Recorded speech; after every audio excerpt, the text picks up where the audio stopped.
So I think these prefixes can be seen in words like belari for ear. In East Caucasian, for example, with a different noun, we have tindi, betlu, which is stomach, and the B is a fossilized class prefix. BC, life, alive.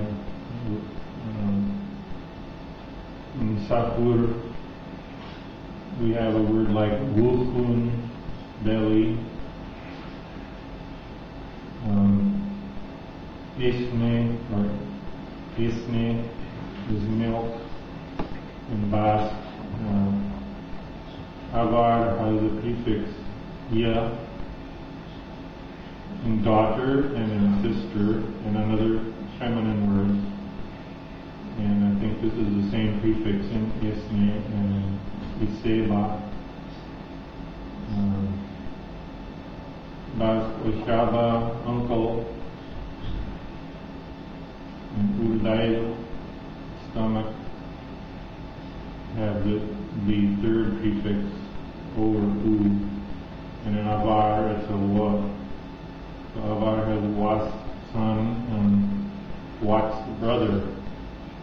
So you can see the same stem here for daughter or son, depending on the prefix, the class prefix. If this is a feminine class prefix, makes it daughter.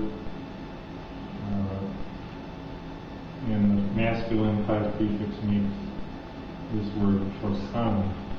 And similarly with sister and brother. So there might be a little trace of the meaning of the feminine versus the masculine here. Iseva, which is a feminine, and Oshaba, which is a masculine.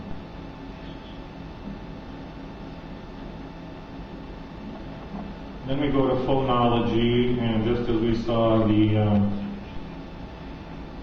Spanish and French word, Castilian and French words with a h and a p.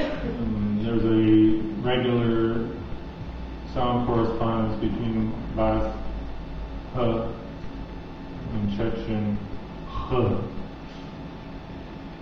So the Basque word for thread is originally hari, some compound words is hal. In Chechen, hal means thread. This is an animal word, hart for bear. And in Chechen we have hesh, meaning a smaller animal, the marten. And I think we might be able to compare the Basque word for child, haur, with Chechen words for lamb, chochar, baby sheep. And probably this word for bottom or lower is behe, and Chechen is uch. And it can have, this adjective or noun can have different class prefixes again, just like the other words with that equal sign.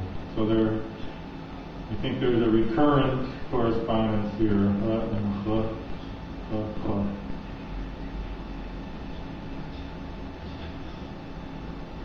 Another interesting correspondence is the final vowels of some words. So Basque mihi for tongue, and then tindi is mitzi, and hiri or huri for village or city, and avarkuli means farmstead, which is a very small village.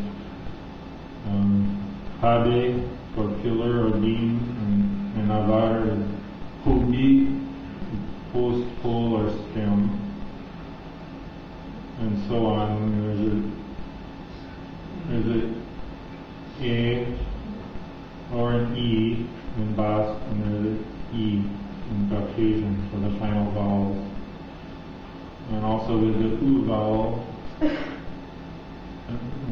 words for blind, ichu, and Hindi is etstub, and the ba is a suffix that appears in many adjectives. And again, this equal sign means that the Hindi word can have different class prefixes depending if you're describing a feminine or masculine or inanimate thing that is blind. The word Basque word for mouse is sharu, I think is cognate with our word satlu, which means weasel. Kankano, stone kernel or almond in some Basque dialects. In Avar is kot onu, means grape or berry. And the last one is Basque word for wolf, ocho. Andi is bots-o. And the same word for wolf is found in many other Caucasian languages. So I think this is a very archaic, old syllabic structure. Iti, iti, or iu, iu, and is preserved in Basque, also in some Avar Andean languages, not in all Caucasian languages, but especially in Avar Andean languages, which include Avar, Hindi, Andi, and a few others. So I'm giving examples from here from Avar, Hindi, and Andi. And in fact, all these languages kind of have the same structure in these words. So my analysis of Basque, basic vocabulary, morphology, and phonology all lead to the same conclusion. The Basque language is most similar to the North Caucasian languages native to the Caucasus mountain range.